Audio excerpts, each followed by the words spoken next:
ඉන්නට බෑ සංසරේ.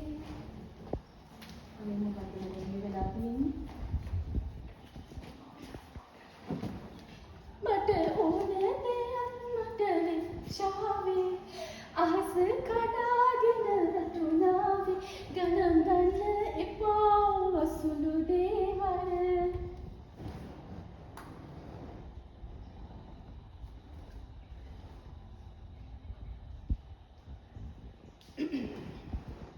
ජීව විද්‍යාත්මකව ප්‍රජනනය කියලා කියන්නේ සරල දෙයක් නෙවෙයි.